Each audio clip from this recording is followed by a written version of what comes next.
Welcome to the Cherry Picker, the horror movie podcast where we like to kill people, but not really. I'm your host, Zack Cherry, and with me as always is... Mommy's with the maggots now. Eddie, if Edward is true. I'm pretty sure it wasn't that lighthearted and jolly when they said it in the movie. I don't know the delivery yet. I saw it once. Give me a break. Fair. As did I. And what we saw was Evil Dead Rise, which was released April 21st, 2023. It's this year. And we are concluding our Evil Dead franchise podcast runs. Obviously, we did the first Evil Dead way back in... Gosh, I don't even know. It was last year. It was episode 16, I believe, and most recent months ago. It was a while ago, and we did Evil Dead 2, Army of Darkness, and most recently, Evil Dead without the, and that was in April. So here we are, all caught up, and I guess do you want to do a ranking first before we get into a synopsis, and then. Ooh. And then we can, okay. or should we save a ranking for the end? Let's do it at the end. We'll just keep you on the edge of your seat. I feel like we're gonna forget, so we have to remember. Well, to do okay. You do your ranking first? Okay, I'm gonna say right now, Evil Dead 2 is the top. Okay. Evil Dead 2013.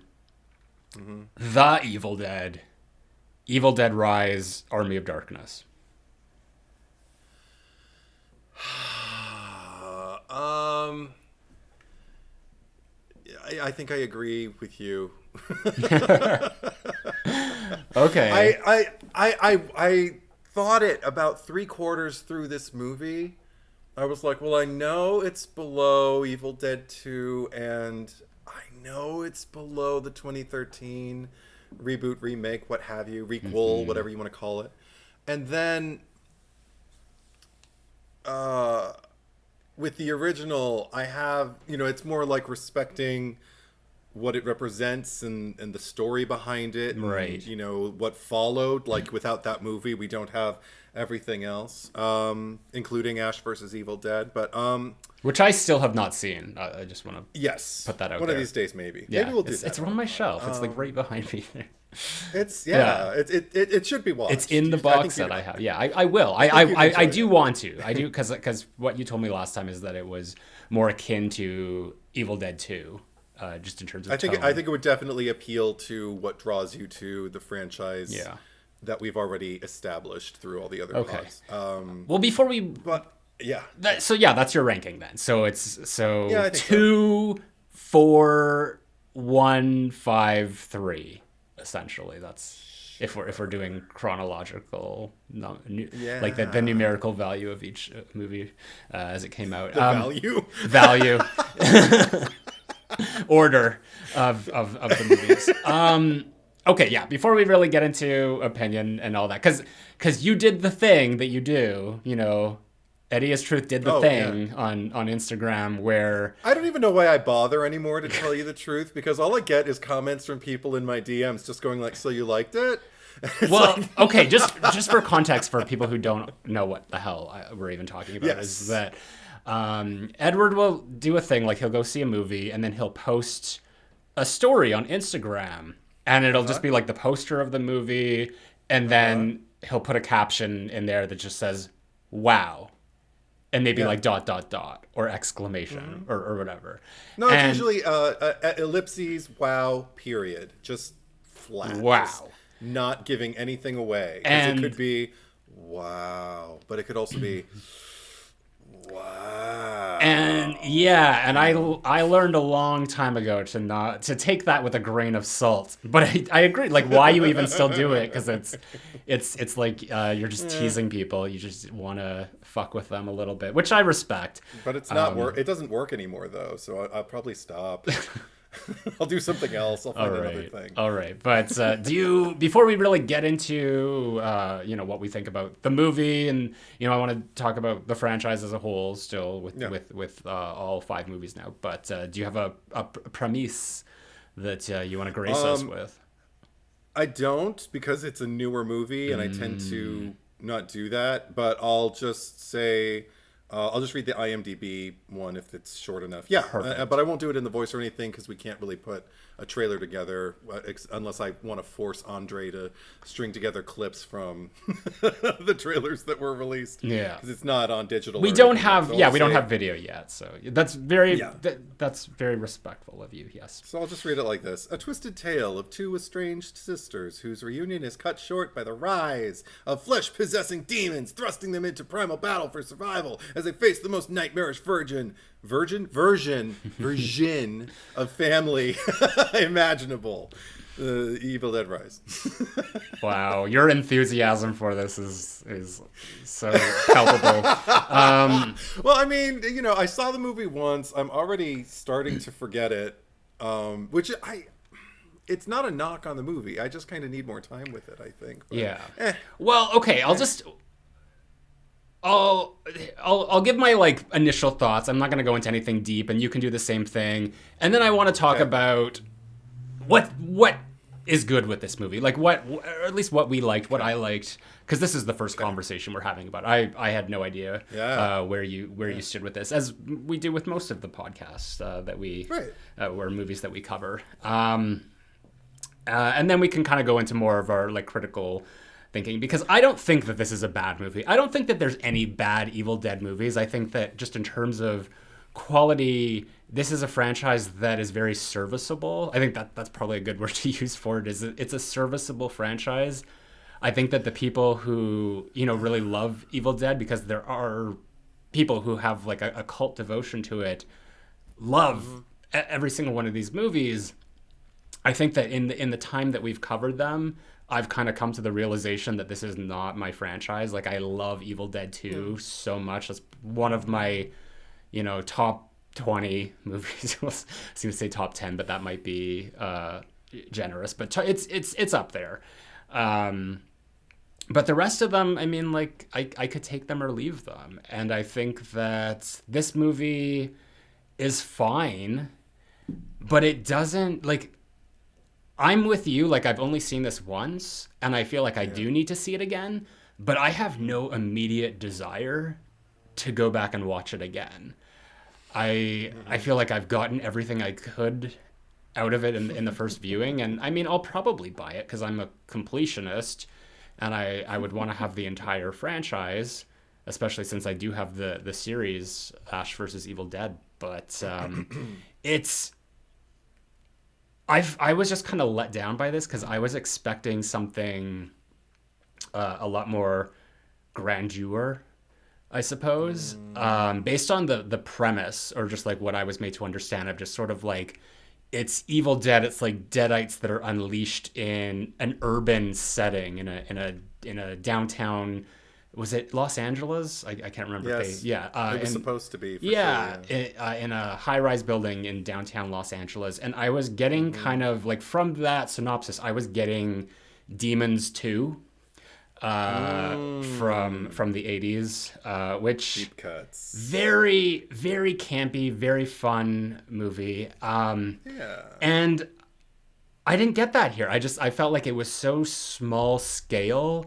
I think that the thing what appealed to me so much about the idea was that it was an urban setting, and it seemed with the amount of people in this movie and just sort of isolated to one floor of this movie, it's you may as well have just done this in a cabin in the woods again, because you're telling a very isolated story about just a small group of people. I thought that there was going to be higher stakes, more bodies, more body count. And I think at the end of all of it, what's interesting with this franchise is that it's kind of now taken on what has sort of been set as a precedent with the 2013 movie, is just every movie's kind of an anthology sequel.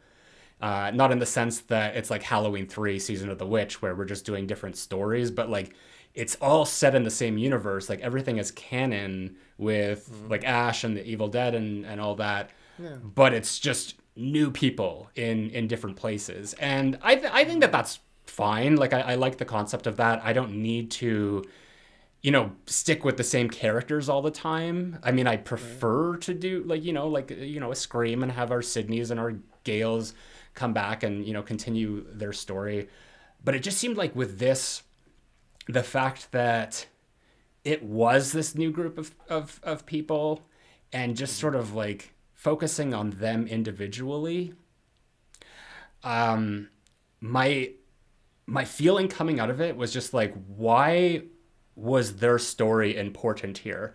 Like, what is it about this family that we needed to see? Like, what justified this movie being made? And I feel like with stuff like this, and especially a franchise like this that kind of like is almost like goes in and out of the Disney vault, like it'll disappear for 10 years at a time, or like 20 years at a time, that if we're finally going to get a new Evil Dead movie, like there needs to be something about it that how do you say, just like what is the purpose of this right now? Like what is the reason for this existing? What is like the social commentary or the political commentary or anything that you're doing? Like why now we're bringing an Evil Dead movie back? And it just felt like such a substandard, like here we are, we're just like, it's just these people and we're telling this story, and it couldn't have been more vanilla to me when everything came to an end. I mean, everything that you're saying makes a lot of sense. I'm thinking in terms of my own reaction.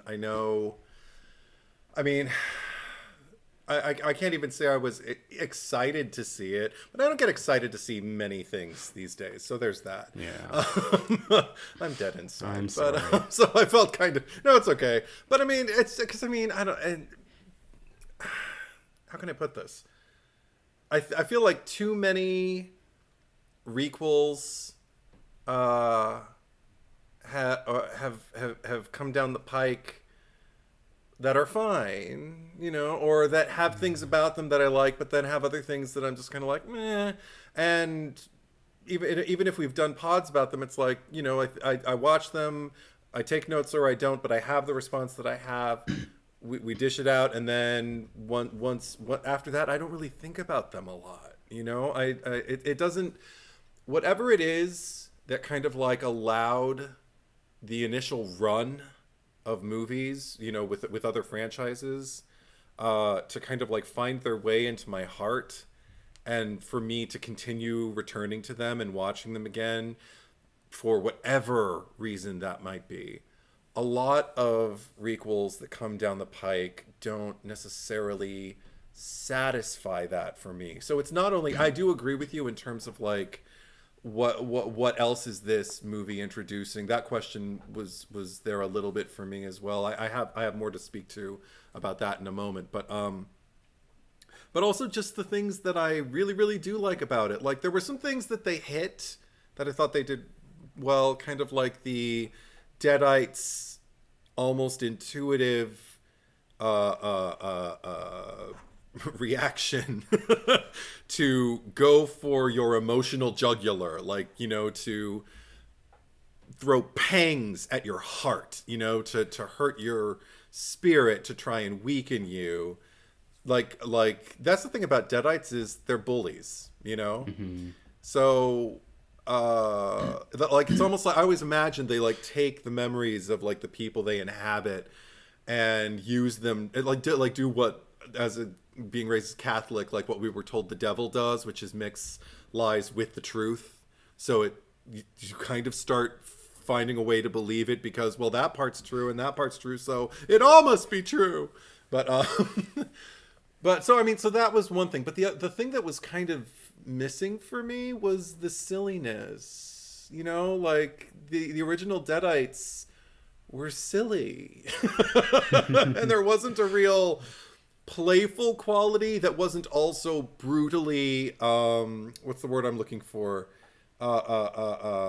just brutal. I mean, just like brutally punishing and sadistic, and all of that needs to exist. But I like, show me the Deadites having fun also. Like, that's what makes it almost bearable, is that there's a kind of funhouse quality, to a lot of what the Deadites bring to the table. It feels more like a kind of Lewis Carroll fever dream in my head, when I think about the Evil Dead franchise, than about kind of like, the devil incarnate, this like cruel, like, I'm going to take things that you think your mother felt about you and tell you they're not true. I mean, there's, like I said, that needs to exist also, but other things. I was kind of missing the fun. The fun thing for me, I guess, was the brutality of the violence, like, because it's a 2023 version of it, the same way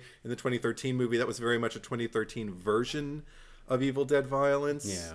And I liked the adaptation, and I think I liked that too. There were more than a handful of moments that had me going, whoa, just because of extremes. It was definitely extreme in its violence, and I think that's probably one of the areas where this movie was successful. I know we mentioned this before, but there was when they did the premiere of it, or whatever it was, months ago, and remember there was the one guy in the audience, and it was recorded on someone's phone, and he got up and he interrupted the panel of like Bruce Campbell and Sam Raimi and all of them like talking, and he's just like, your movie fucking sucks.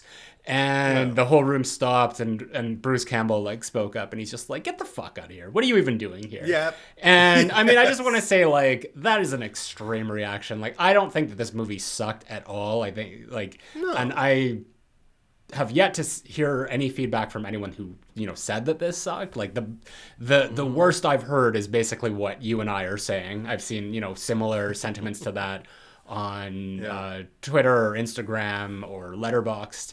So it's definitely, people are, I don't want to say that it's not like anyone's having an extreme reaction to it on one side or the other, because I know that Andre, our editor, from what I understand, he really enjoyed it, and I think that he went to see it twice now. So fun. So it's clearly like people are enjoying this. It's has reawoken that Evil Dead fandom, but I'm just. You mentioned requels, and I think that might be a good conversation to kind of like have here, because are you kind of over them? Okay. Let me put it this way. I love seeing franchises stand the test of time, and I love seeing some creators use that opportunity to continue to, develop the saga, as it were. Yeah. That said, just like with the reboot, kind of like, what's the word? This is the bad vocabulary, but I'm just like how the reboot era, as it were, like in the early 2000s and whatnot. It lasted on into kind of the 2010s. I mean, Evil Dead itself, kind of had one in 2013. There was a constant conversation then about like, it's taking things that, existed in the 80s and 90s and making them gritty and humorless but beautifully shot, making them look like music videos, but like grimy music videos, right. And but taking away also a lot of hope and a lot of humor and a lot of that kind of stuff. No, like there's no light, there's no even battle. It's just kind of like bleak darkness. Yeah, baby, this isn't your grandfather's Freddy Krueger kind of bullshit. But so I can understand why anybody would feel fatigue after there's kind of like an onslaught of things. I don't know if I'm over them. I think I'm over seeing and I'm not even accusing this movie of it, but I'm kind of overseeing the motive of the studio. Like, oh, the same way I started seeing with reboots, like, I know why this is happening, because it's a tested franchise or a tested IP that the studio knows they're probably not risking that much, because at least they're going to get butts in seats because of name recognition and stuff like that. Yeah. Well, I'm kind of over that. I'm glad that you said that, because I don't look at this movie Evil Dead Rise and I don't really think that on paper, at least story-wise, this isn't a requel, because it's not doing the requel thing of, bringing back Bruce Campbell and having him sort of like pass the torch over to, I don't even know her name.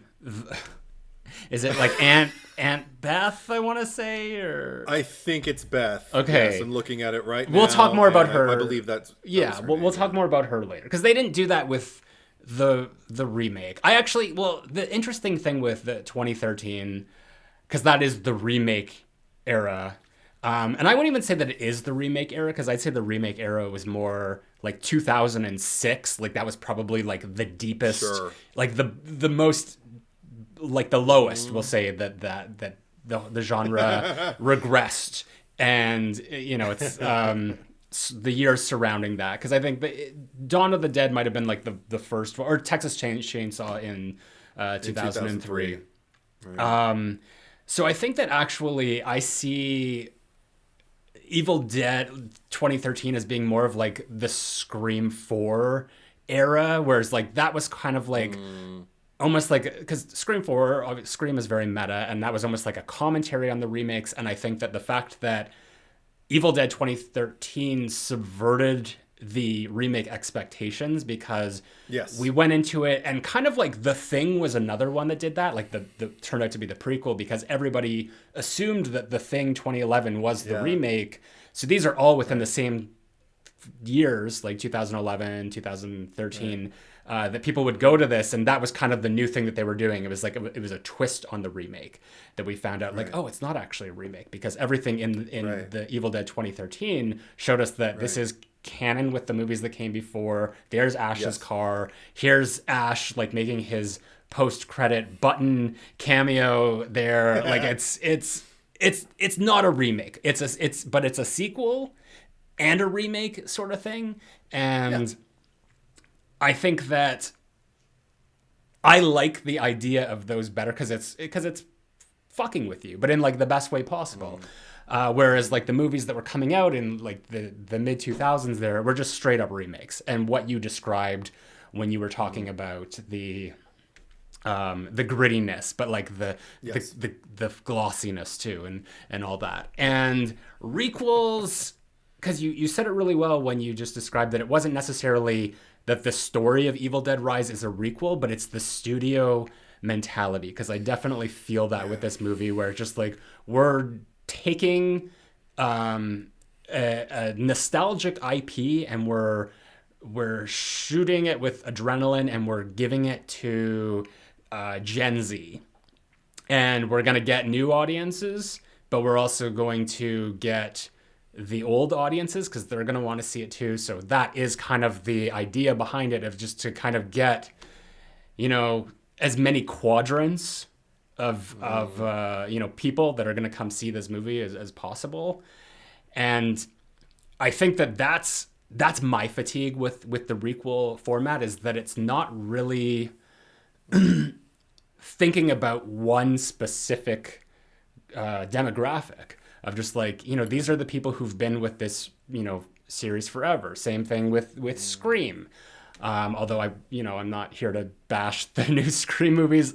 I think that the Scream movies are actually an example of like doing that more successfully, with notes, obviously. But with this, it's just kind of like a blatant like studio thing, or just like, we're going to put this out here, and nobody's asking for this. I don't think I have not heard people.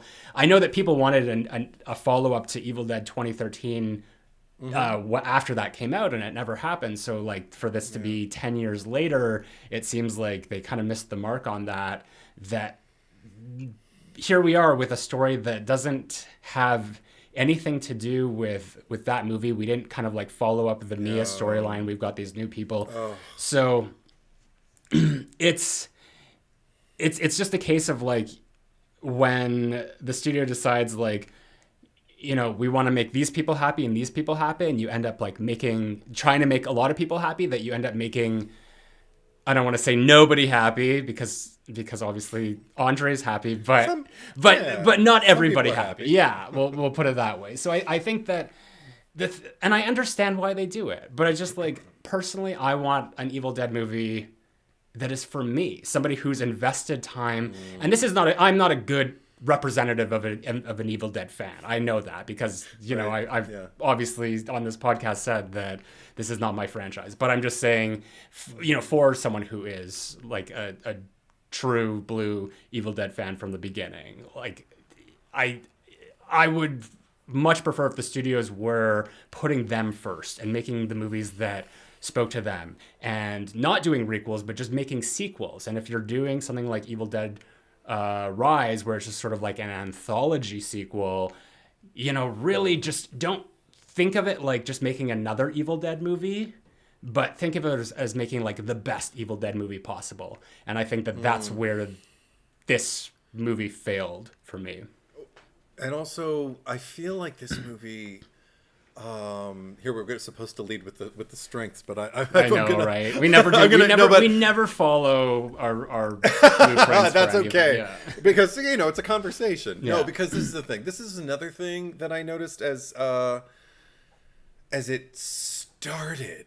Because to get into, you know, the nuts and bolts of the movie and everything like that, it opens kind of like, you know, mid-story where we're just kind of like, oh, here's this girl on a dock and here's this shitty guy. At first I thought they were brother and sister, and then you find out they don't even know each other really. Like he's the douchebag. I don't even know if he's boyfriend, but like flavor of the month of like the girl's, I don't know, best friend, I don't know, her girlfriend, non-romantic partner girlfriend, and the girl who's bonded the relationship between the two, and the reason they're both out there together, she hasn't come out of the house. They think she's hungover or something's wrong with her. They don't know what's wrong. So after he's kind of douchey to the friend goes back to the house and the creepy starts. And that was kind of cool. But then once I don't even remember how it happened. I just remember that the friend has her scalp partially cut or torn off. I don't even remember how. I think she just like kind of like wound up her hair and like pulled it off. Right. Yeah. Maybe. I don't know. Yeah. Anyway, so she goes out and because I can't even remember what happened. The boyfriend's out there flying his shitty drone. Like drone blades, because like the blades are going and everything like that, and they even make a comment before about like how he almost cut off the friend's face or something like that. He's like, no, it will just mess you up, or some stupid shit like that, like something shitty that a shitty person would say after they almost wreck your face with their drone. And so we see the drone, and the girlfriend comes out fully dead-eyed and everything like that, and she takes the drone and like holds it up to her face. And that was pretty cool. And she and doesn't she go in the water, or does he go? She takes him into the water, and then his head, he's like gets decapitated, I believe, and his head floats up to the surface. And the friend who's had her scalp ripped off, she's on the dock. And this is sort of like the title card.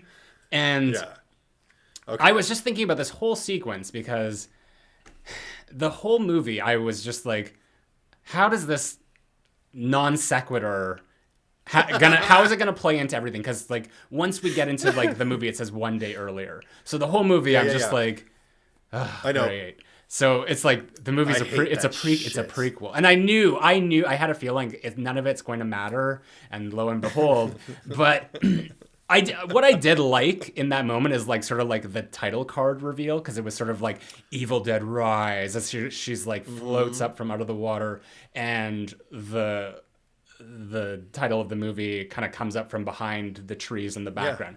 That was fun, but that was the only thing that I liked about this whole sequence, because it seemed like what they were doing at the start, because the movie literally opens from the drone's POV, and we're kind of flying through the forest, and it's sort of like, oh, it's old school Evil Dead. We're like, we're going through the demon's point of view, but hey, just kidding, it's actually the year 2023 and we have drones now, and that's sort of like just to show that like this is a requel, you know, or that kind of mentality of just like now we're Evil Dead in 40 years later. And I found this prologue to be so unnecessary, because it didn't set the tone for the movie at all that followed it. In fact, this was probably the most lighthearted part of, and not to say that this was lighthearted, but it was like, maybe, I don't even want to say it was the most fun, but it was a completely different movie. And I didn't want that. What I wanted was for this movie to just jump right into it. And like, this is an Evil Dead movie. And, you know, I know people get mad when they're just like, well, you just had expectations for something and it didn't turn out your way, so you're, you know, being negative. And it's just like, no, like I've seen enough movies in my day. I mean, like, I'm not gonna like age myself here, but I know what I like, and I know what studios have been doing, and I don't like it. And I think that with the whole idea of like Evil Dead Rise, because you could interpret that title in so many ways. I personally like to interpret it as like rise, like it's a high rise. We're in it's an Evil Dead, but in a apartment building downtown. Oh, I interpreted it differently. Yeah, that's especially once we got to the end. That's fair. I mean, I like the fact that it could be interpreted many different ways, but the way that I kind of got into it, like when I heard the premise of just it being set in an urban location, and all that, and then I come into a movie and I see like, okay, we're with a group in a cabin again. Like, this is not, you're not giving me what I want. You're not getting to what I want fast enough. And then we see, you know, that play out, and then one day earlier, and I know for the rest of the movie, like I said, now basically I'm gonna have to wait until the end, and then we come back to this. And it's not gonna be relevant to anything. But okay, sure, whatever. Well, I mean, I felt lucky that I avoided the trailers as much as I did. Like, my only exposure to this movie was the poster, so I knew, and because I think just through conversations with you, like, we knew that like somebody's mom, it's gonna happen to somebody's mom. So I'm like, okay, cool. Well, I don't know what that means. But my sister, she's seen quite a few horror movies in the theater of late, and she said that the trailers mainly consist of footage, like a lot of footage from the first act. A lot of the things that get established like are kind of like, you know, dropped there. And I didn't watch the trailers afterward either to confirm that, so I'm just taking her at her word. But so she was wondering the same thing you were as it was opening. She was like, wait, what, huh? Me, I completely forgot, because I knew it was supposed to be in an urban setting. Also, I knew they were going to get out of the woods and stuff, but I forgot about that. So I'm just sitting there watching it and thinking, oh, new cabin, odd looking cabin, different looking woods. Where are we? Mm-hmm. And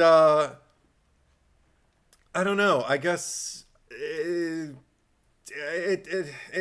had hooked me. I was like, okay, this doesn't seem like in a weird way. It also didn't feel like your standard Evil Dead structure, so I didn't know how to feel about that. I wasn't just gonna like, yes, but I also wasn't like, this is an Evil Dead. I was just gonna like, oh, this feels kind of different.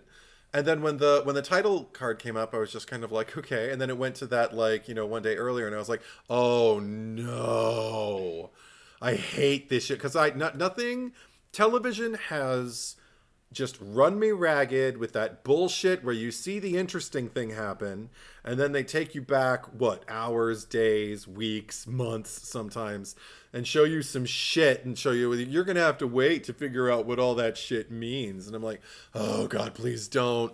start at the beginning, because I was afraid we were going to go back and introduce like the girl who bonded the two, who was the friend and who was the girlfriend to the douchey guy. And I was like, oh, the family, right? I forgot about that. Okay, I'm and by the time we found them at the end of the movie, when we went back to the girl, I completely forgot about her. So I was just kind of like, oh yeah, the movie opened with this. So anyway, it didn't really bother me that much. But as far as the title, by the time the movie was over, and we can go back and discuss like the bulk of the movie in a bit, but by the time the movie was over, with the Evil Dead Rise of it all, I just started to think like,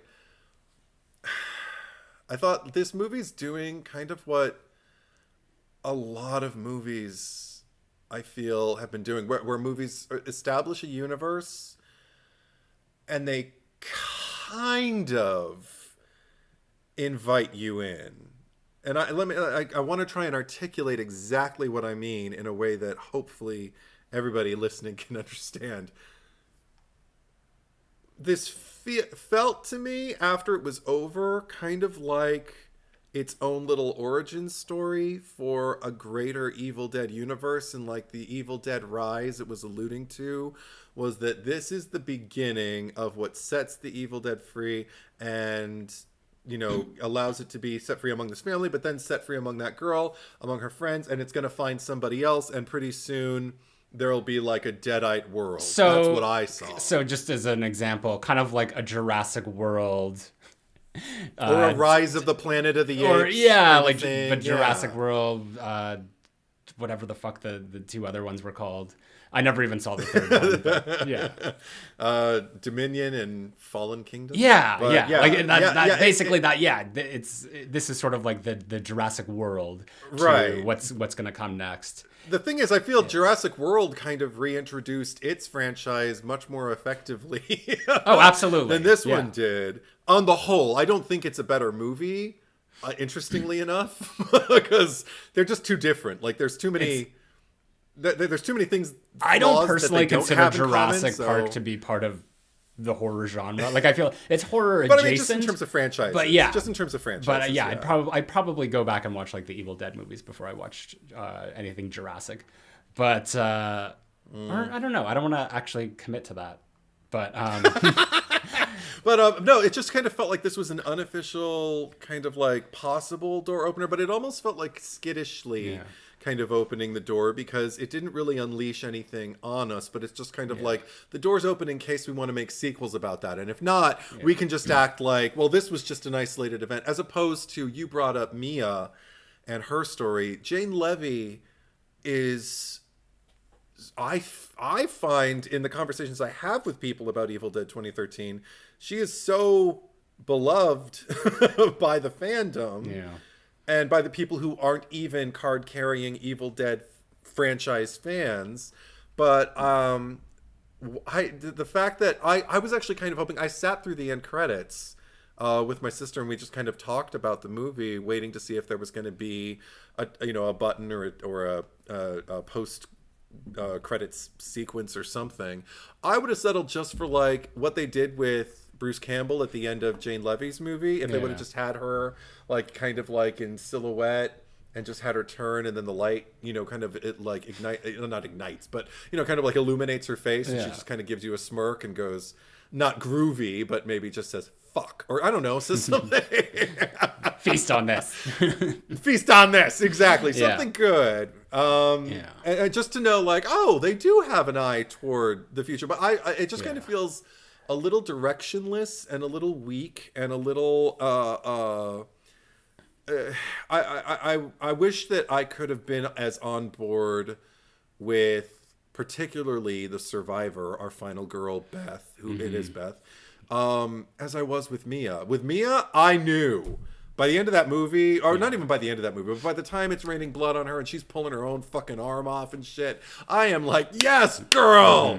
Well, I didn't have that moment with Beth, and it's not to the actress's detriment either. I thought she was giving. Yeah. But the character, I just didn't care enough about the character. Well, it's interesting that, I mean, first I did want to just touch on what you said of just like the directionlessness of it, because if this is sort of like the first chapter and going off into other like sequels with this, whether it's the character or just the idea of the Evil Dead Rise, like I'm not interested in those stories. Like I thought that this was a really good chance to kind of build on that like anthology idea of just having a really, like I said, badass story of just like a huge apartment complex in Los Angeles, and just like having sort of like an ensemble cast. Like that's what I imagined, kind of like Demon 2. And it's just sort of like, we don't know who the final person is, but it's just sort of going to be like people are going to get picked off in like gruesome, like as many gruesome ways that you can think in an apartment building, until there's only just a few survivors left, and it's like the last one gets out by the skin of their teeth or whatever. But in terms of the sisters, really, because I think that this is really where my positive comes in, because I think that I believe her name is Alyssa Sutherland, who plays, I don't even remember the character's name now. I'm just going to call her Mom until you fill me in. But she was great. And sorry, what was her name? You know what? I'm looking on IMDb, and they only have her credited as Alyssa Sutherland. There is no role. I'm going to look on Wikipedia. Look while on you Wikipedia, keep talking. yeah. Because she was fantastic, particularly as a Deadite, because her physical acting was some of the best in this franchise that we've seen to date. Like, she was carrying this movie. But even before she expired as a human, I was so much more interested in her. Not just her story as this single mother whose husband and the father of her 3 children up and left, but just like her struggle and her fight, because she seemed like not only like a stronger character than Beth, because we've talked about like strong women and that whole thing, but she was a more interesting character too. She had depth to her. And from the moment that she showed up on screen, I'm just kind of seeing her like juggling her family life and there's all this like shit that she had to deal with, like they had to move and all this, and then we have Beth come in and like I don't know anything about her other than she's pregnant. She just found out she's pregnant. Right. She's like a guitar technician or something, and she's tough because she's like she's estranged from her sister. Yeah, and it's she's the cool aunt. That's her thing. Yeah. And it's just like you're not showing me, you're basically just telling me these attributes about this character, but you're not actually showing me these things. And with the mom character, we didn't even need to be told any of this shit that happened to her. From the moment that I saw her on screen, I'm like, this woman has been through a lot. And everything in that household, like it felt so lived in. Like, I immediately went in there and I knew her history and I was rooting for her. And when it targeted her, I was still rooting for her. I was just like, why is this franchise picking and choosing like Sheila, we'll let her come back, and Mia, we'll let her come back as well. But it's just like, but you're dead and you're fucked, whatever. And I would have liked, just because they introduced this in Evil Dead 2 or 2013, this idea of like sort of like the abomination version of that character, how like Mia kind of like splintered off into these 2 entities. Yes. I would have loved it if we got to figure out her name. If Ellie, it's funny that we were discussing Jurassic Park because the mother's name, Alyssa Sutherland's character, is Ellie.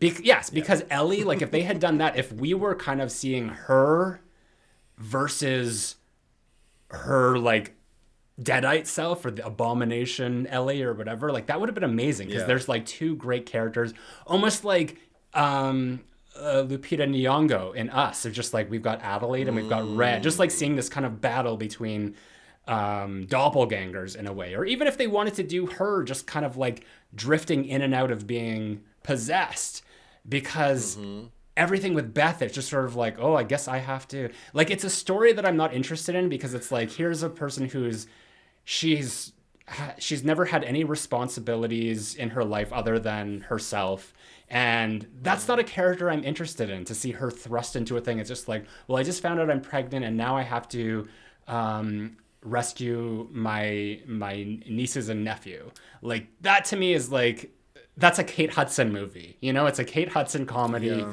We've talked about that shit before.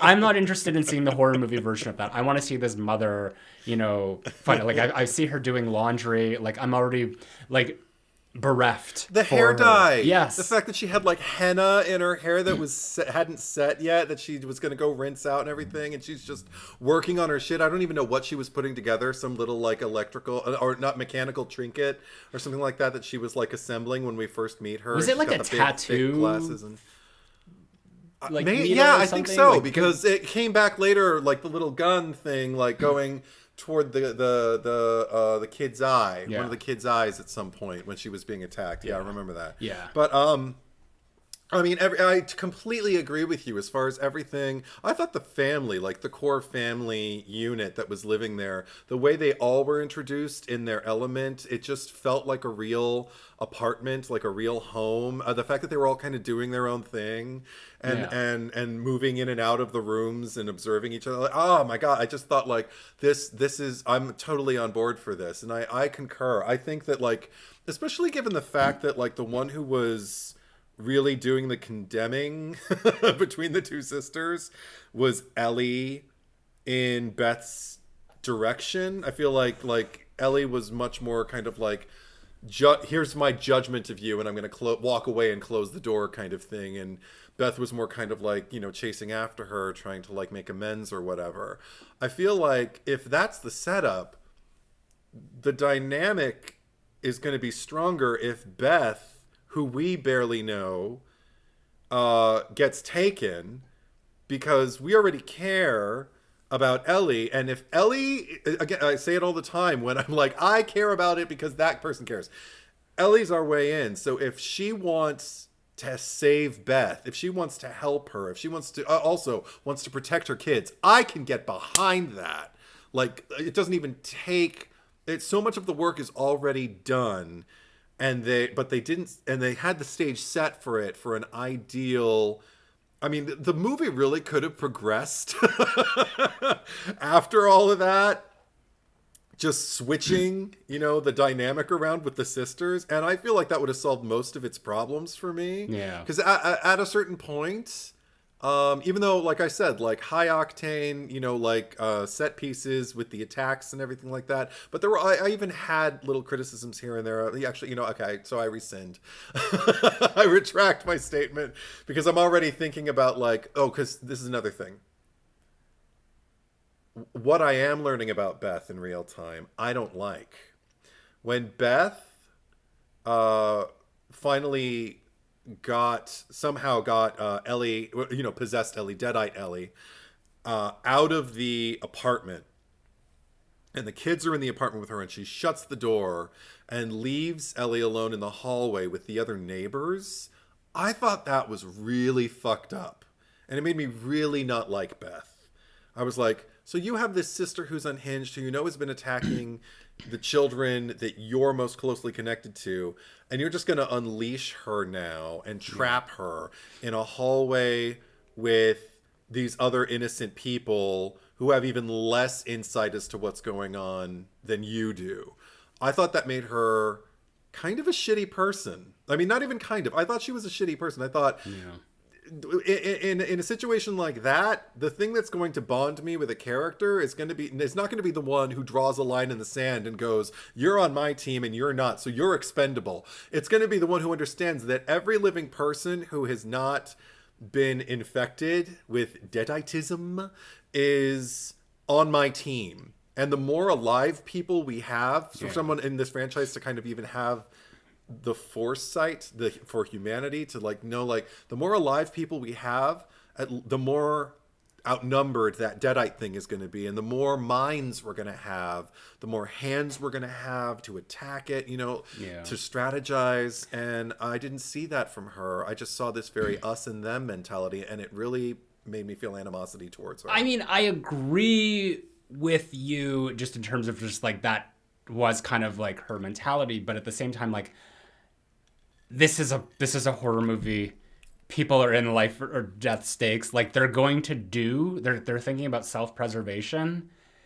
And I think that this is a failure of the script, because what I would have liked to see, because again, like I wanted that big ensemble of all these people in a building, and there were it was isolated to that floor, and we'll talk more about that in a bit. But I mean, like, you know, we did meet some characters, and the characters that we met, like, we didn't spend enough time with them, and I feel like most of them were taken out in that set piece, the peephole set piece after she was locked out. And I feel like I would have really liked to see like a survival story of this whole ensemble of like what little people that they had, because there were some that were interesting there, like the one muscly neighbor who was like, you know, he was ready to help, and then there was like the old man and his cat, and you know, it's just like this is interesting. Like we're seeing different like socioeconomic classes within this building. Like this is the one aspect that I would have expected from this movie, and it's there kind of, but it literally, we didn't even want to go into that hallway. Like as soon as they got into the hallway, it was like, let's get back in the apartment. And most of this movie was set in that unit, and that can become a problem when you have like your entire movie, whether it's 90 minutes or however long this is, where it's in a single setting location, and a lot of the action started to feel repetitive to me. Like I felt like we're going over the same beats again and again, and like there is some nuance to things, like we're seeing like the kids change, and then she was like eating the glass, and like that was all effective. It was effective, cool. But I didn't feel like the story was progressing. I didn't feel like the characters were progressing. I felt like, especially with Beth, who at this point we're following her, like this is her story, I'm not getting anything from her. Like she's listening to the Necronomicon on the earphones and all that, and it's like, okay, she doesn't see the Deadite come up behind her, but it's just like and in these movies, like a lot of people are irresponsible, they make mistakes, but I would have wanted her to be more mindful. I wanted her to be, since she's the designated final girl, like I want her to earn it and actually show that she's the smart one. Because, and you know what, we talked about this several times before. I forget who quoted it. Was it Martha Plimpton? Was it? I don't know. You're just like like I'm sick of seeing. I'm sick of seeing the strong woman thing. Yeah, I just want to see. I want interesting characters. Interesting character. Yeah. And again, going back to Beth, it's just like she's strong because she's independent, because the story's showing that she took the pregnancy test. She's a guitar technician who travels on the road a lot. She's got her own career, and she's about to, they actually had a line just like, she's going to be at the top of her field. That's what she's working towards. And it's just like, that's not interesting. That's interesting. Maybe like building a character's background, but it's not setting up an interesting story, other than the fact that she knew how to put together that device thing. But I mean, what's his face? Shiloh Fernandez did a similar thing in Evil Dead 2013, and they didn't have to, delve into, any sort of like engineering thing that he was capable of doing it. They just did it. They got it out of the way. There was no contrivance that brought to it, other than his desire to rescue his sister. Yeah. So it's just like, you're creating this character who's completely inaccessible, and the only kind of like coat of paint that you've put on her is that, she's capable of doing this, but she's not interesting. And every one of her lines, like at least like with Mia, like we talked about, she's got the feast on this, and all we get from Beth is like she's just repeating Bruce Campbell lines. She's like, "Come get some." It's just like, wait, so is this actually in the Evil Dead universe, or did you watch Evil Dead on TV and you're inspired by Bruce Campbell, and then like, it's just like really meta. But also, you brought up the word contrivance, and it also made me think about, just in terms of, even though I really do like a lot of the family stuff, like, I mean, the core family, the immediate family stuff, as far as Sutherland and her little kids. Yeah. The youngest one, and I found they do credit Ellie on IMDb. You just have to click on the see all. It's the mobile version anyway. In case people are going like, "What are you talking about? Her name's on here." But Cassie, the littlest one of all of them, contrivance. Okay, I don't care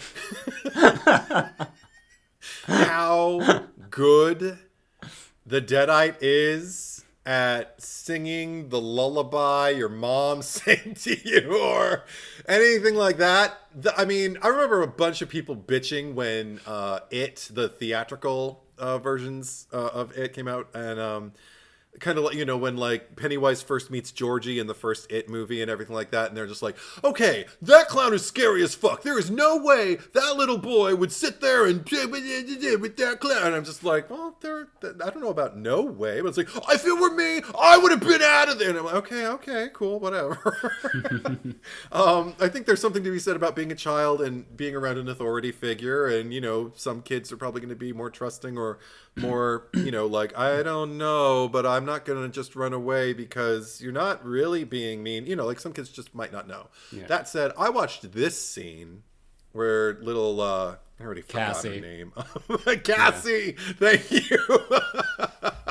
I don't want to remember her name. Little Cassie looking through the peephole at her mother, her Deadite mother, out in the hallway, and her mother's talking here. And okay, that's another thing. I do kind of also rescind my original my idea that I posed of like having Beth be the Deadite, because if Beth were the Deadite and we never got to see Ellie as the Deadite, we never would have gotten to see Alyssa Sutherland's performance as the Deadite. Oh my god! That's why I proposed the idea of just having her splinter off into two entities, or at least like have her kind of drift back and forth between. Because that's the thing is like her Deadite was so. I'm like, stuff like that. That's exactly what this franchise needs. Like like a performance aside too, like the makeup was perfection because it accentuated things in the angles of her face, and a lot of it was just her grin and her performance, but the makeup only kind of like pushed all that forward. You know what I mean? Like it didn't feel like it was kind of like, you know, a kind of 6 hours in the makeup chair kind of makeup job, unless we're talking like body paint and everything like that. But I mean, just the face, you know, like some yellow on the teeth, the contacts, a lot of pale skin and everything like that, and possibly a wig maybe to like, you know, set off the bright henna red of her hair that she had. And now my Des is mewing. But anyway, somebody wants attention. But Desi, stop. So, okay, Cassie's looking out the peephole at her and everything. She's just like, hey, can you let mommy in? I didn't remember what the fucking line she said in it, but I was so upset. Because the little girl almost, like, I don't even remember if she let her in, but I remember she turned the knob, and then didn't the hand come in? I don't even remember what happened after that. Yes. But I remember the girl put the family at risk because, and she said her excuse when they defeated her or whatever was just like, I'm sorry, I thought mommy got better or something like that. And I'm like, are you kidding me? You dumb fuck. Oh God, I'm sorry to talk about a child that way. It's a fictitious child though. I don't feel this way about the actress. But just the character, I was just kind of like, I'm trying to imagine myself, whatever age Cassie is supposed to be. I don't know, she's 6, 9, I don't know, what is she? I have no idea.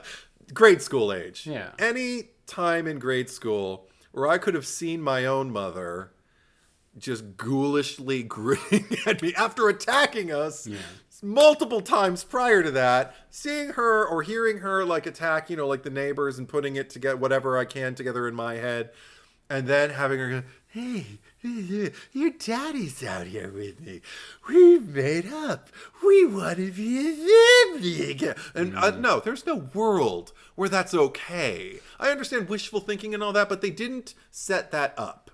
There's a way they could have said, I mean, it just upset me. I mean, it made the girl so dumb. This is why characters like Andy Barclay, and we're talking about, Alex Vincent in those first two movies, and Danielle Harris as Jamie Lloyd in Halloween's 4 and 5. Like, those are great characters. Like, I've heard people say like, oh, they're overrated, they're just kids or whatever. But these are actual final people in these movies. Like, they are the hero, and they're, you think about it, they're just like children actors who are carrying these franchises on their backs. I mean, obviously they have help, because you can't discredit Brad Dourif or Donald Pleasance, and what have you. Yeah.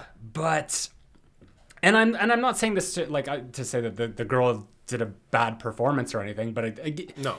I don't think any of the performances in this movie were bad. I think that it's the writing, and I'm gonna keep repeating this fucking line on this podcast. People are gonna get mad or whatever and not listen anymore. But it's just like, writing is not great right now in the horror genre, and I think that a lot of aspects of these movies are great. I think that these movies are doing things more successfully than horror has ever done, just in terms of production quality. But the writing has been shit. And I think that, like, me personally, I love a good story, and I'm always going to glom towards movies like those are going to be the ones that I remember that have a compelling plot that I'm going to want to follow along with, or compelling characters who can kind of weave through this story and find some sort of catharsis by the end, because I'm not excited about the journey that Beth goes on and comes out of by the end. Like, I was just sort of like, okay, there we go. Now we got to wrap up the prologue with the epilogue. So I don't know. I think that it's part of the Requel format, the formula of just sort of like the studios being like, we don't need to pay writers a lot of money. And I'm assuming that this was written by Lee Cronin. It was directed by him. Let me just check. Yeah. He's the screenwriter and the director. Yeah. Yes. But I know, like, obviously Sam Raimi and Bruce Campbell were like produced this. They were on board. They backed him. But it's still like, whatever the higher up studio is, there obviously was it's like, does it meet that criteria where we're just again, vanilla enough that it's gonna please the people that we need to please, but it's not gonna please people to the point where we're like more of this, and I say that hesitantly because I know that there are people who do want more of it. I'm not saying that you have bad taste. I'm just saying that we have different tastes. I'm trying to be diplomatic here. I don't want to. I know, it's just funny. Like the I think just. I just think that's where I draw the line with requels, and where I feel that, like, everything about them is just like spectacular. Like, they're not, you talk about the gritty griminess of the remake era, and it's just like, we're not doing that anymore. We're actually making movies that are aesthetically pleasing to look at. And, they have intensity, like, they go to extremes, and like they're checking off all of these boxes, but it's almost at the detriment of the story and the characters. And that's where I think, like, there needs to be a balance that's struck that just delivers an all around well-balanced movie that will satisfy more audience members. That's all I think, because there's so many fixes, like we said, just in terms of like, okay, let's switch these characters around, or at least try to figure out a way that, we're highlighting Ellie as the character, or we're introducing more of the idea of like sort of like a team of survivors in this building trying to get out. Just little things like that, little adjustments that will go a long way in making like the overall plot from A to B just feel a lot more dynamic than what we are getting with a lot of these movies. But arguably, I can see where someone who may be, if not a diehard Evil Dead franchise, because honestly I haven't met anyone who is, but that doesn't mean they don't exist. But even just like people who are fans of the franchise, just like it's possible to be a fan and not like, oh, an obsessive, like, you know, there are extremes, and then there's just kind of like, no, I just really really like those movies. Something, you know, like just a little bit more passionate than you or I, but, you know, not you know, screaming on Twitter kind of people. But it makes me wonder if, like, if the tenets of the franchise are being met with this movie for people, you know, like all the strengths that we've brought up thus far, if that's enough to entice people who, when they go see the Evil Dead movie that they really are looking forward to, that they are looking to have like kind of like those franchise checkboxes, you know, like marked off and everything like that. Yeah. If it did, because like you know, you said, like we lean it toward other things, and maybe the reason is because this is emblematic of its franchise. I don't know, but I also have to say, like, another thing that makes it Requel-y for me is, like you mentioned, Sam Raimi and Bruce Campbell. While Bruce Campbell is not in it and Sam Raimi is not like at the helm of it, they are both producers on it. They are both on panels discussing the movie. So even though it's not on screen, the passing of the torch from Bruce Campbell to Beth, from Ash to Beth, it's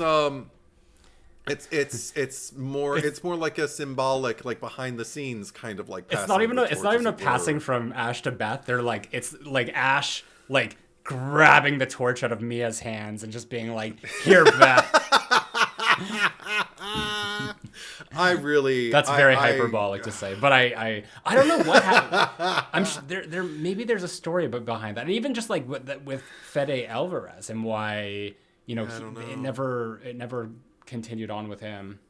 If anyone knows, obviously, you know, feel free to. Obviously, he loves working with Jane Levy also. So I heard. I mean, I don't know, but I don't know the particulars. But I was reading something where they don't have a good relationship anymore, or just like it's over. I don't know if it's true or not. I read something, so don't come at me if I'm just like if I'm just like repeating gossip. But yeah, right. Hearsay. Yeah, because like after Don't Breathe, I don't think, because they hadn't done anything else, and there was like some controversy I read of why she didn't do the sequel to Don't Breathe. But who knows? I'll believe it when I see who knows. Say I mean, I honestly, I don't even care about like little Hollywood squabbles. But I wanted to ask you, at any point did it stand out to you a quasi dialect going on among these Angelinos, these alleged? I mean, I live in Los Angeles, so maybe it was more apparent to me, but I just want to know, did anything jump out to you linguistically? Well, I think the fact that I had to confirm with you if this was Los Angeles, that should tell you that I have no idea. Was there a vocal fry? No, there wasn't. Well, this is, I mean, actually, I think everyone in this is Australian. Or New Zealand. New Zealand. I'm sorry. I've made that mistake before. Oh boy. Yeah. To all our New Zealander listeners, we apologize, and to all our Australian listeners, we apologize. But what he said. So New Zealand, though, because this is the thing. As I was watching it, I asked my sister, I think twice. I was like, "Was this shot in New Zealand?" And, just because I kept hearing a pinched sound, but it felt like it was stifled, because there's something about New Zealanders, like I know one thing about it is it's slightly a more pinched sound than Australian. Like I'm gonna do a really really bad version of both right now, okay. But like we all see there's kind of this, but then when there's New Zealand, it's a little bit more pinched. It's more up here, and I could have sworn I kept hearing like a pinched quality when they talk to each other. But it wasn't like that, because they were trying to sound American, so it was kind of. But every now and then they're like that, like instead of saying it's kind of like this, it's all of a sudden they just kind of like fall out of like it's kind of. No, I can't even do it, but subtle, like just kind of like it's kind of like this. And I was like, and then at the end, my sister said, I think they thanked Ireland. And I was like, oh, so maybe they're Irish people maybe Irish people trying to sound American, sound like they're from New Zealand. I don't know. And then I looked at the filming locations on IMDb before we started recording, and it is New Zealand mostly. Well, when I they mean, shot, you're so. trained as an actor. You have a better ear for dialect than I do. So I think it's not really an Angelino thing. It's just kind of an Angelino. Tricks of the trade. Yeah, former working actor thing. Yeah, maybe. Because I mean, also because most of the time when I hear people from other places doing American accents, sometimes I'm in the back of my mind like listening for like if Kate Blanchett is doing an American accent, I'll just be like, can I hear anything? Can I hear? And I can't. Like so many people do it so well. Hugh Jackman, same deal. I'll be like, oh, he sounds so American right now. I think the only one that like we really have noticed or that you and I have talked about is Carrie Elwes. I've definitely heard him slip up in a lot of things. But, well, him doing, like, my favorite is Southern in Twister when he's like, well, let me enlighten you people. I'm from the South. I mean, I will say that I didn't notice anything. Like, because I looked it up afterwards. Because I looked up all the actors. Because I saw, like, the main two were from New Zealand, so I just by process of elimination then seeing everybody else and I thought like, oh wow, they did a really convincing job. Like I wouldn't have guessed that they were New Zealanders. So like credit where credit is due in that case, but I guess for someone with a more sophisticated ear, I suppose it's easy. You're gonna turn my head, Zack Cherry. Stop. You. So, but I just wanted that to be addressed in case anybody else heard it too, because my and I think I was really starting to bother my sister at one point because it's been a while since I've been in a theater, and we had some teenagers who I think snuck in, and I'd say about 60% of the time. They were their very vocal responses actually boosted the experience in the theater, and the other 40% I was like, am I gonna have to get up and go back there? But like, I mean, when it was funny in the introduction when what's her name is going, I don't know any of the names, but when the friend is going back to see the girl. And the girl is already dead-eyed and everything like that, and I think at one point she's laying down and then all of a sudden she's like up. Well, she's reading the book because, like, the friend is reading the book, and then it's sort of like the card thing from the first movie, where it's just like Queen of Hearts, like 8 of Clubs, blah blah blah blah blah. Like because she was just reading the things that were on the page, and I liked that because it was like there were some instances that were like kind of homage-y callbacks, because like kind of like when they went like the stairs are gone, like there's no stairs. That's kind of like the bridge being out, but I was also getting like. John Carpenter's The Thing when Donald Moffat, what's his character, Gary, when he's just like, the generator was gone. He's just like, where's the generator? What's going on with the generator? It's gone. He's like, what do you mean? It's gone, McCready. The stairs are gone. Can we talk about this being just kind of isolated to one floor? What was your takeaway with that? Honestly, it didn't really occur to me to go in any other direction because since the building is shutting down, number one, it made me think there's probably not many people left. So there's that. But also, the people who they introduced were so underutilized. And I mean, I know in LA, a lot of us don't deal with our neighbors. Some of us try not even to say hello. Yeah. But I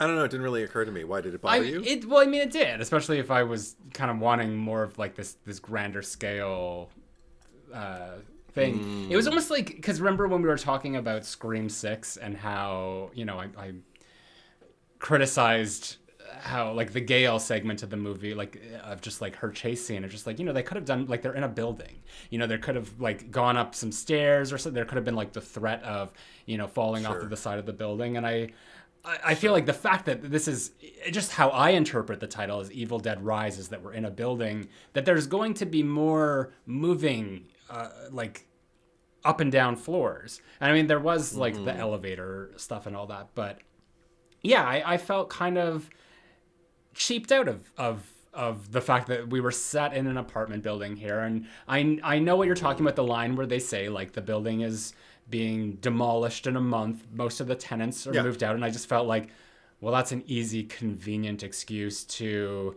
you know, make a movie on a budget, obviously.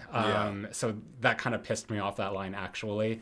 But it pissed me off more so in the fact that, like, if they wanted to do that, like, go with that idea and just say that there's not a lot of people left in this building, then at least have the other tenants be kind of scattered on different floors so we can move around. There's more, it doesn't feel so stagnant to the one hallway in the apartment. And just because at the end of the movie where, you know, fucking, I'm just going to call her Alexis Rose, because, you know, she just kind of gave me that vibe. I mean, I love Alexis, but like, she may as well have just been like bitchy, post, like, you know, series finale Schitt's Creek Alexis Rose.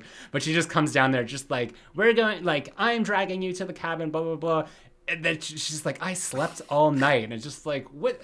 You're in this fucking building. It's like the stairs collapsed. The elevators fucking collapsed. There's people screaming. You hear shotguns going off.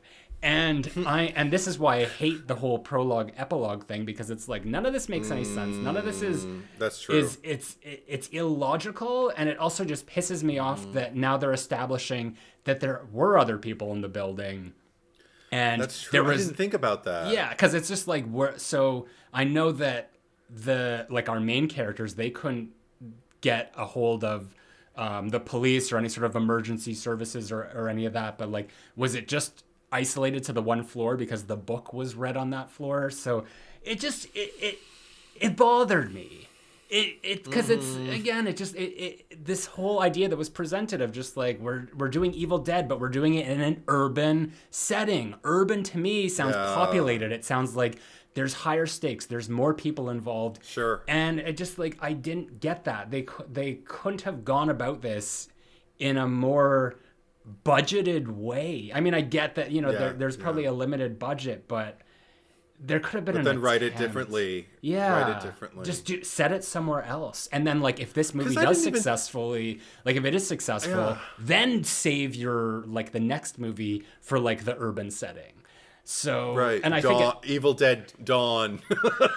Dawn of the Evil You could do it like Dead. Planet of the Apes, like with the Dawn of the Planet of the Apes and then the Rise of the Planet of the Apes. Yeah. Oh no, actually Rise came first and then Dawn, and people were upset because they were like, the Dawn happens first and then the Rise. And I'm like, oh yeah, that is true. I don't know. I thought I mean, I haven't watched all those movies. I just assumed Rise as in like kind of like the uprising of the of course, the apes. Yeah. But then when you say Dawn, it's like, well, okay. Well, how? Sequentially. And then war. So then it could be War of the Evil Dead. But because that's where it looks like they're going anyway, from my vantage point. I don't know anyway. where the fuck they're going. It's I mean, that's the feel I got, but like I said, it was vague. It was very vague. Like, kind of like, if you want more, we could make more. But to your point that you were making, I never thought of that before. You're even making me think, like, it makes sense that if you were living in a building where you can hear a cat going through the air ducts, you know, like above your head, but you can't hear a fucking Deadite a floor above you, you know, like doing what Deadites do and everything like that. And all of the killing and all of the noise and the thing with the screaming. Yeah. It's, see. Or even like as a Deadite kind of infestation, there are other people in the building. Like, if you can't get into this one apartment, just be like, okay, I'm going to go try someone else and I'll come back and check on you later. Sort of situation. So also, you discussed the thing. There was one point where I was just kind of like, wrong franchise. And it was when they all kind of blood. Well, it was when the bloodletting happened out of the elevator for me. I was just kind of like, this is The Shining, guys. This isn't Evil Dead. And this isn't even The Shining. Like, it's not tense or anything. I mean, it's more like a rollicking, at its best, it's like a rollicking kind of funhouse vibe, but you have it more, I don't know, just watching the blood come out of the elevator, I was just kind of like, no, this isn't the right place for this. There were a few little set pieces like that where even like kind of like the gore or whatever of it all was introducing itself, and I was just kind of like, I don't know how I feel about this. I do have to say, Beth's look at the end, I was a huge fan of, like the covered in blood and just the whiteness of her eyes.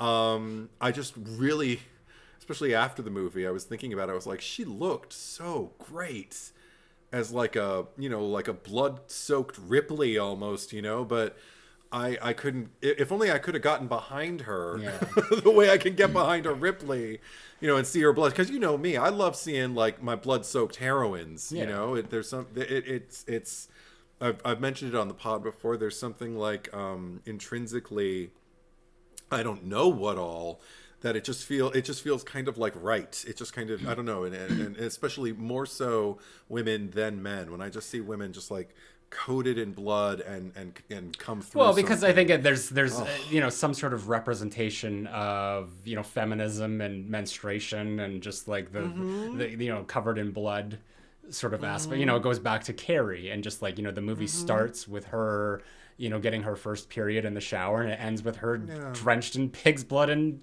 killing everyone in the school gym. So it's just like a rite of passage for any final girl discovering your otherwise power, being, being pushed to the extreme, and maybe all at once discovering your heroism at the same time as your own brutality. And I think that's a really good way to sum up Beth, is that she looks the part, but she's completely empty of any of the actual groundwork that needs to be put in there. And that is not this is not a point against the actor or the actress who plays her, because I think that she did a really good job.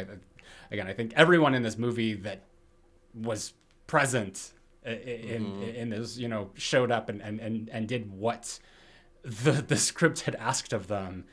But there was a lot left to be desired with her. And you mentioned The Thing, because I thought where you were going with that is sort of the way that the family kind of melded together into that Crawley thing by the end. Oh, yes, yes. I actually, because I thought that everything in the movie looked really good, and as soon as that happened, I just like, this effect does not look great. Did they run out of money? Because actually it says here that it was shot chronologically, so now that I read that, it kind of makes me wonder if like, did they run out of money by the end there? Because that sort of whatever, that monstrosity, it did look a little silly. It did. It wasn't particularly evocative to me either of fear or anything like that. It did look a little thrown together, and not even in a fun, groovy, handmade, the first Evil Dead kind of way. It just kind of looked like, I don't know, body parts. Body parts. Yeah. Big deal. But also just, it's funny because like every good thing I have to say, I feel like there's, aside from the cast, like I really like the cast, but I feel like all the things that I'm praising, it's kind of chased with like a little but. Because another thing, I appreciated the introduction of one of the other 3 books of the dead, like we know that there were 3 from Army of Darkness, and probably I'm sure it's mentioned before then, but we know that there were 3, so it's like, okay, cool, so this is one of the other ones. But do they all have to, like, two of the 3 are in America? And it just made me think, like, well, then why didn't they just? It actually would have made more sense in a weird way to me if the whole thing had taken place in New Zealand. Like, why are we sitting in New Zealand for LA? Why does it have to be LA?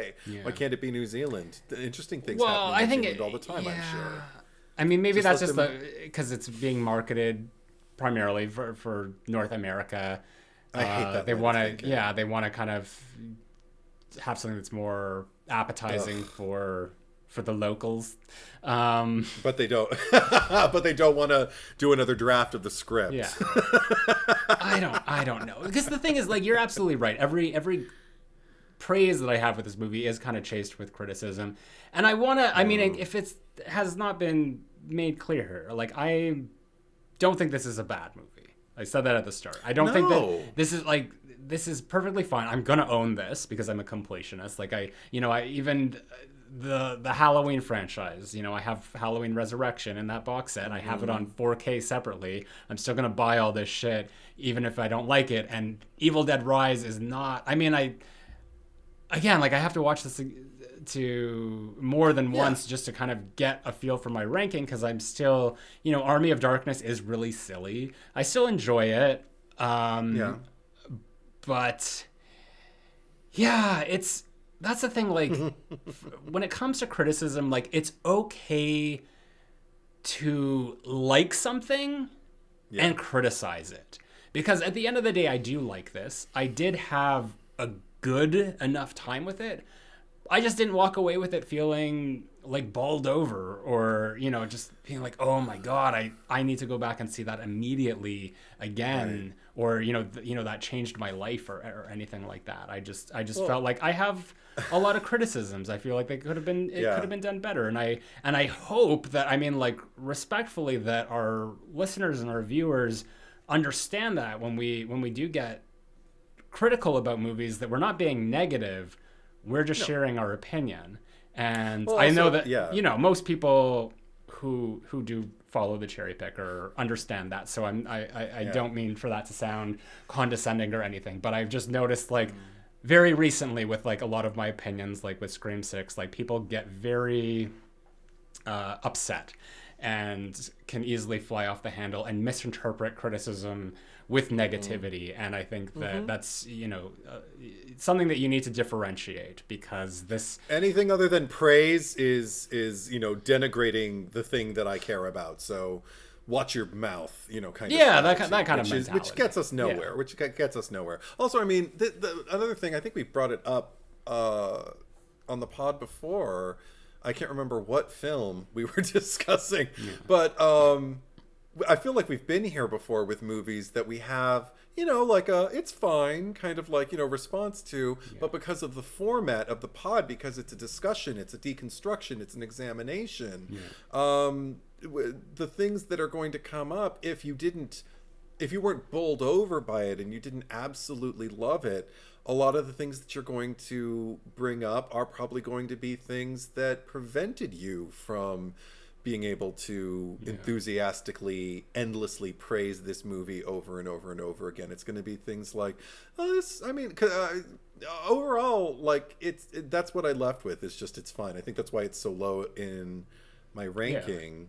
But again, like even with Army of Darkness, maybe you feel more favorably toward it than I do, because I've tried with Army of Darkness. I've given it so many chances. I have given it the benefit of the doubt, because there are people who really do love that movie. That was one of the posters when I used to work at Suncoast, one of my video stores that I worked at back when that was still a thing. Army of Darkness was one of the movie posters that we had that sold regularly. So I know it has a following. And I, for a long time, thought like I was the one with the problem. And I didn't realize until, some years later, like, no, it's not that I have a problem. Everyone else is the problem. No, but and the movie isn't. Am I the villain? The thing is, maybe I'm the one. Maybe I'm the drama. But no. But I mean, what I really think is, it's like being incompatible with someone. Like, you go on a date with someone and you don't hit it off. It doesn't mean they suck. It doesn't mean you suck. It just means, okay, this isn't supposed to happen. And I think I've tried to date Army of Darkness so many times. Yeah. I mean, I could say that for this franchise. This is not going to be the franchise that I get married to. And I mean, I have fun, nostalgic memories of Army of Darkness and seeing it for the first time. And, I've always felt that, it is a little overrated. But, with this, because this is a movie, I would not tell anyone that Evil Dead Rise sucked and don't see it. I would say, oh, yeah, check it out. Or, you should watch the if you're looking for a new franchise to watch and you haven't seen, Evil Dead, maybe you should go through those movies. You know, Right. see how you like that. Maybe that's your thing. You know, it's all right to me. But I don't know. Like I obviously I wanted to say positive things about this movie, and I said the positive things that I said. I still think that Alyssa Sutherland's performance as both Deadite version and Ellie version, like she knocked it out of the park. Like she's amazing.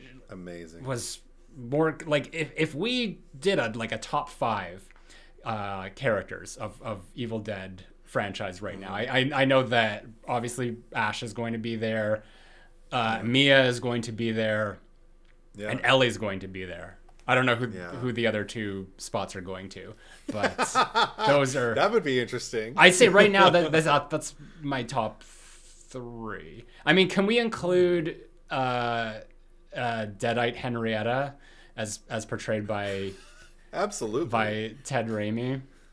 Yeah, I love that. Someone's in my fruit salad. Yeah. Someone with a fresh soul. Swallow your soul. Yeah.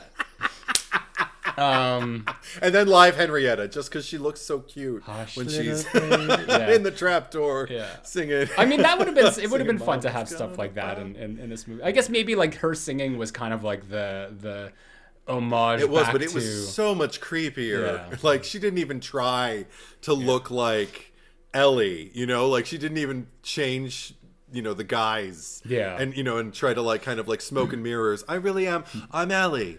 I'm okay. I mean, not even I'm Ellie. I'm your mother. I'm okay now. I'm all right. You can let me in now. See, that I would have understood. That actually would have been kind of fun, you know, but and still just give it like a tinge of evil, you know, like a kind of like a raised eyebrow or something that just lets me know, oh, you're gonna kill your little girl. Yeah. But yeah. A lot of things, but I mean, yeah, like I said, like the ride, I enjoyed. I actually was kind of like of 2 minds. I might need to see this movie, you know, a handful of other times to really know that it is below the Evil Dead. In my, you know, whatever my final ranking is. There is no final ranking, but you know. I'm definitely, like I said, I'm gonna buy it.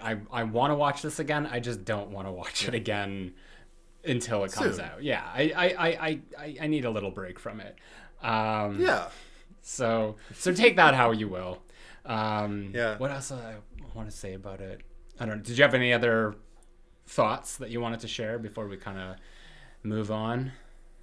I could have used a lot more Gabriel in this movie. Like you called him the muscly guy, the neighbor. Yeah. Just because he showed up on helpful neighbor who was just kind of well, because he showed. I mean, and also he showed up on screen. He was just like, "I'll go with you" or something like that, and I'm just kind of like, oh, "Okay," you know, like you know, like the pervert that I am. But no, but like even the other neighbor, the one that I was just kind of like, he came out and he had his guns, Mr.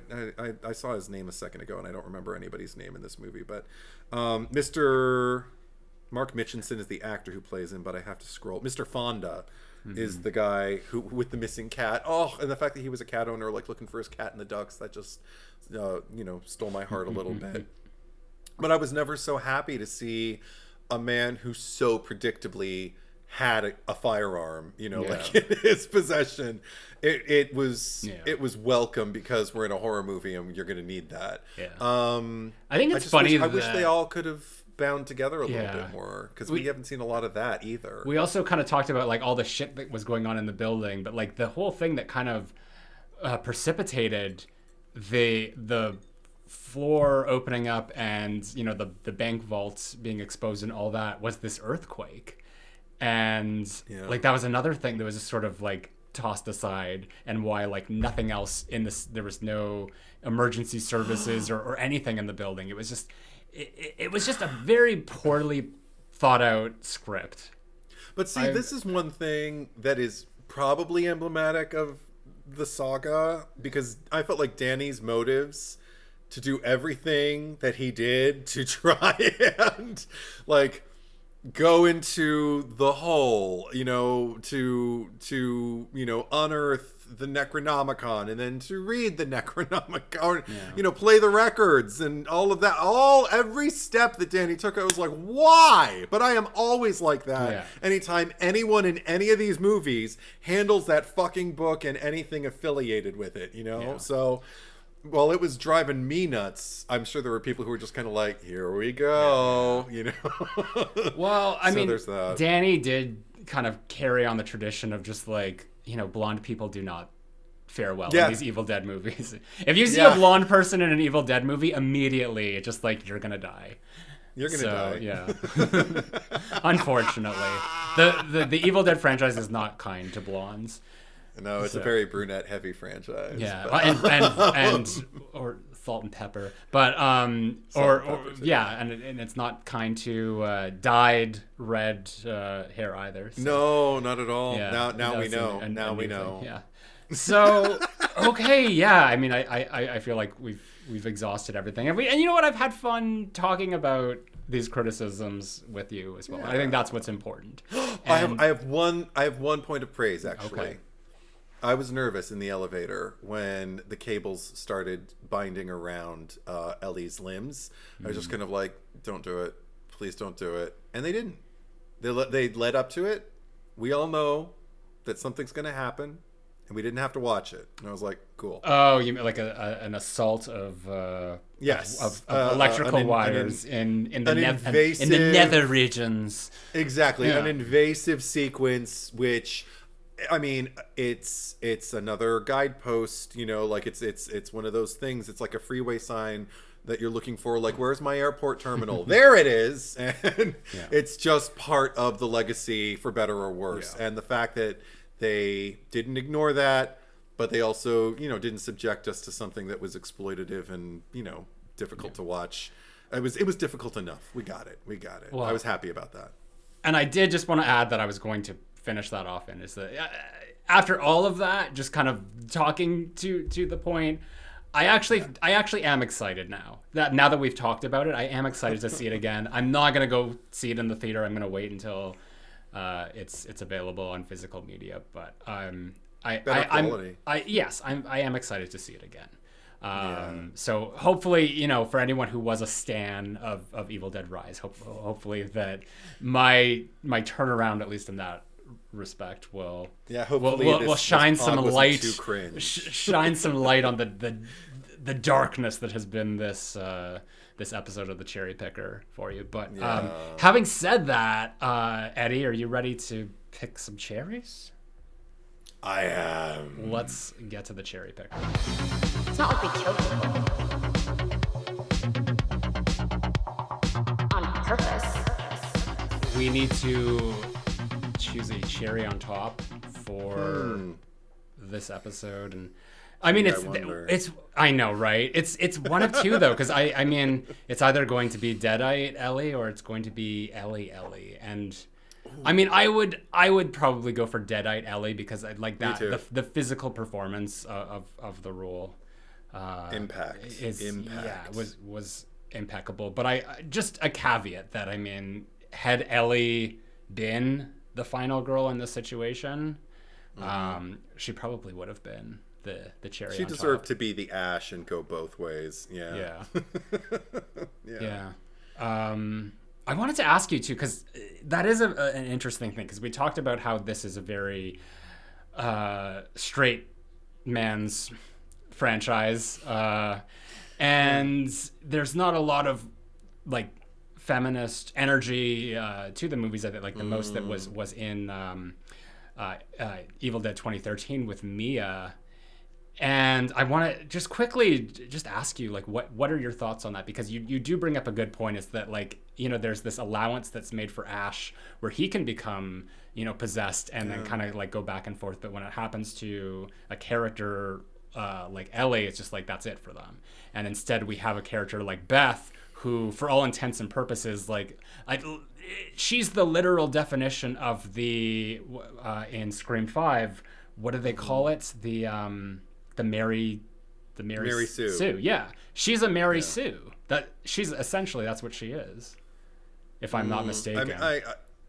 I can't really argue with that because I find her so uninteresting. But and because of all the reasons you've already expressed, like there's just not that much to her. She's just kind of like all of a sudden, capable of protecting at least one of the children and herself. Oh, and that was another thing. I was just kind of like, I didn't want to get into a big like argument about it because I really don't know the logistics of it, but I don't know how long she's pregnant for, and there was a heartbeat that was detected by Deadite. Was it Deadite? It was the sister, Ellie who detected the heartbeat. Yeah, her sister detected the heartbeat and everything like that, and talked about two souls or whatever. And I was just kind of like, oh, we're getting into some scary political territory here. I'm gonna. Okay, I don't know how I feel about this, and I still don't know, but I was just kind of like, I don't know. That to answer your question about, okay, as a whole, it's still not. I would not call the movie franchise at all feminist, certainly, because feminism doesn't just imply one powerful woman over all odds. Feminism is about women uplifting each other. And one way this movie could have, again, curbed itself more in that direction, I think would have been switching the dynamic because the sisters don't really support each other. For Ellie to kind of like feel a threat of losing Beth to the Deadites and everything like that and have to fight to protect her children, but also to maybe try and get her sister back and speak to her in a supportive voice to try and draw her out or something like that. You could get traces of it, of like, this is what I should have been telling you the whole time, but and I'm sorry I didn't, and I'm sorry that you're going to kill my kids because now I got to kill you.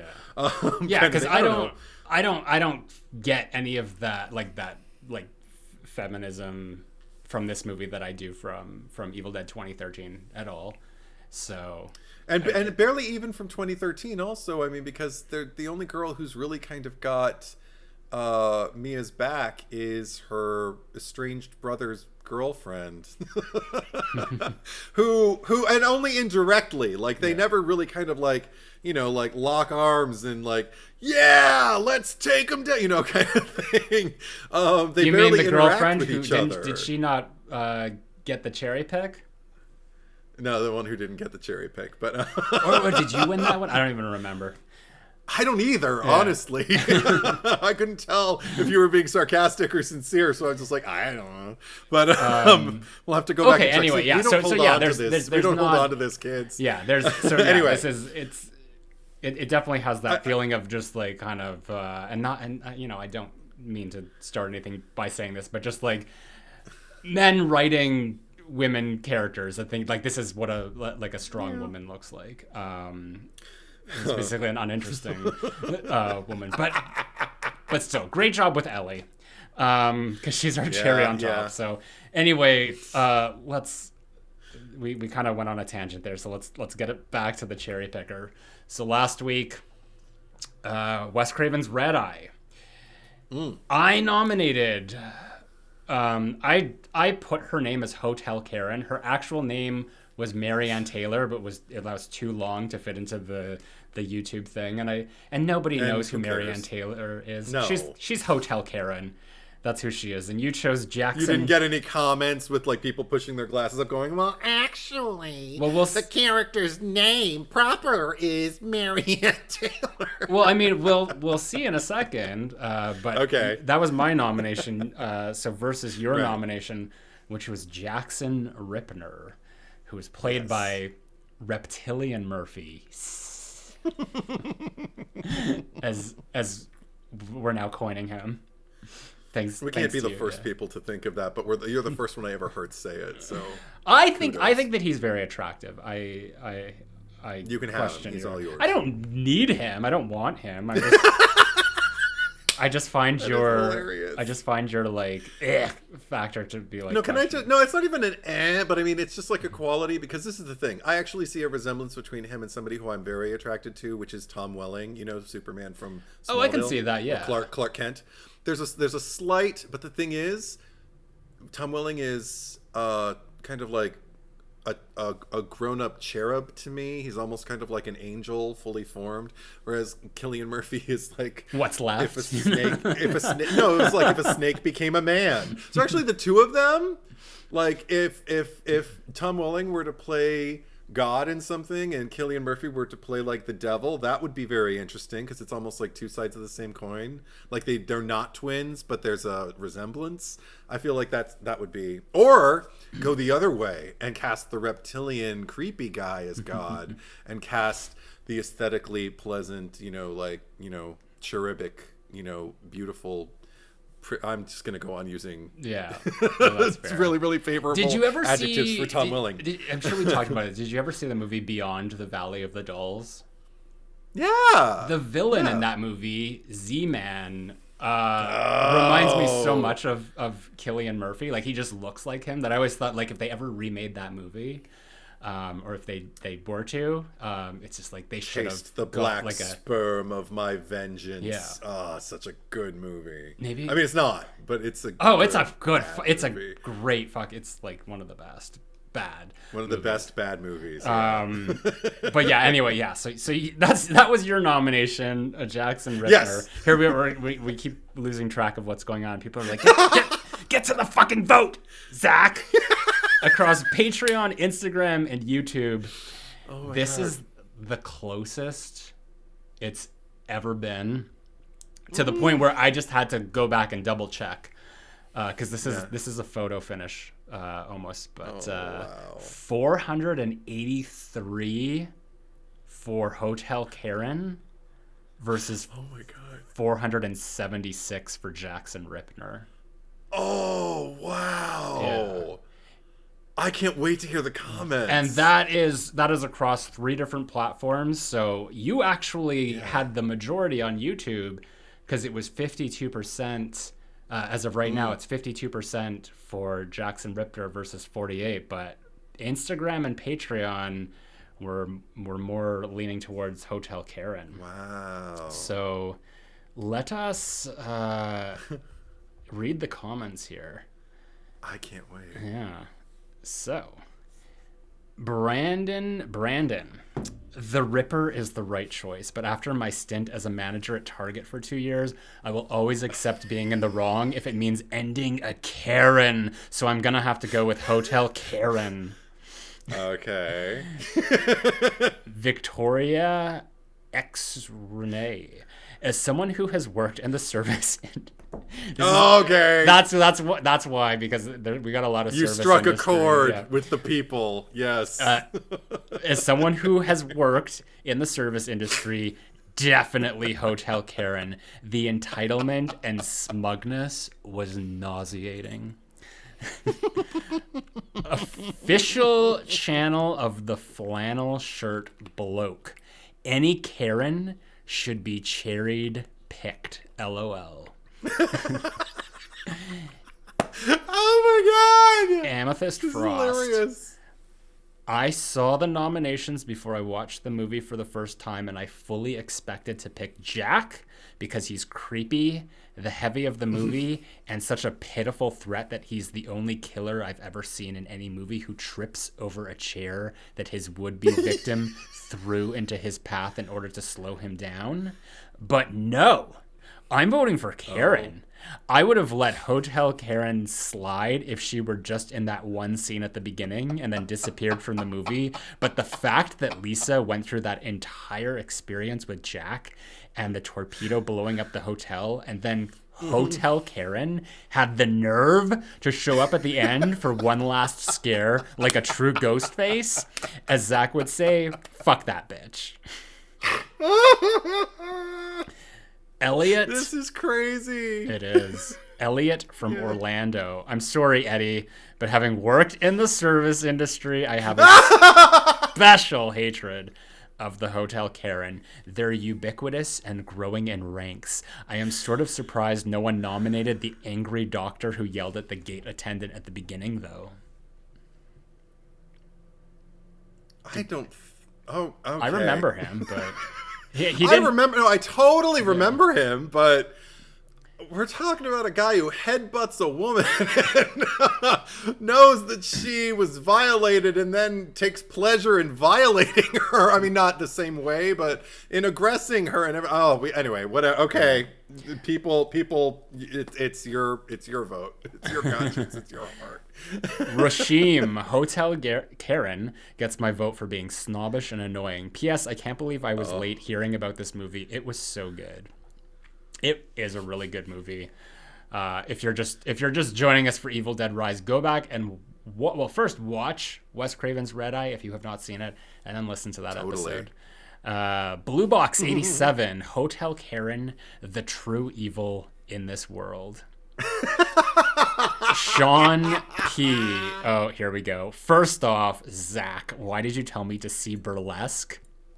My mind feels like it's completely fried. That is the craziest experience I've seen in a while. Also, is it just me, or does Christina Aguilera kind of come across as a discount Sharpay Evans from High School Musical? Eddie, I'm so sorry. I'll listen to you next time. It's all in good fun, though. Keep loving Burlesque no matter what. Secondly, why'd you make this week so tough? I'm torn between a misogynist creep and a literal Karen. Ultimately, I choose Jack because I believe misogyny trumps a Karen. Not to mention his plan is the worst. It's so bad that the film even calls him out on it. It's cool the actor got to take on Batman and Rachel McAdams in the same year, though. On a completely different note, any chance you'll be doing the Fear Street trilogy sometime in the future? Thanks again for such an enjoyable pod. Okay, first of all, don't be slandering Burlesque, because all I said is that the plot of Last Night in Soho kind of like reminded me of like it was starting off as like a burlesque type movie that then went into horror. I still think that's an example of a terrible movie that I enjoy. So don't start with me. You're alone in that, buddy. I'm sorry. Oh, there's lots of gays that glom to that. The gays will glom. The gays will glom to Burlesque. But just because of that, next week we're doing Burlesque. That's gonna be our No God no. As far as Fear Street, I have no plans. I'm sorry, I was not a fan of the Fear Street movies. What is your take on? I'll show my hand enough in case we end up in case of emergency break class and we end up doing the trilogy. I'll just say two of the movies I liked, and one of them I really did not. So basically, if you want to hear us elaborate on that. There's a lot to say. Really? I don't have a lot to say. Oh, I have a lot to say. Because after I saw them, I had conversations with people and realized, I do have a lot to say. Okay. Moving on. Yes. Sam Levy. Absolutely Ripner. Hotel Karen may seem annoying, but I'd be pissed off too if a hotel misplaced the reservation I made 6 months ago. Uh-oh. Don't trigger the rest of the cherry picker crowd. Please don't. Be kind to each other, everybody. I fan the flames of those who worked in the service industry. Oh my gosh. She wants us to fill out a comment card. You want us to fill out a comment card?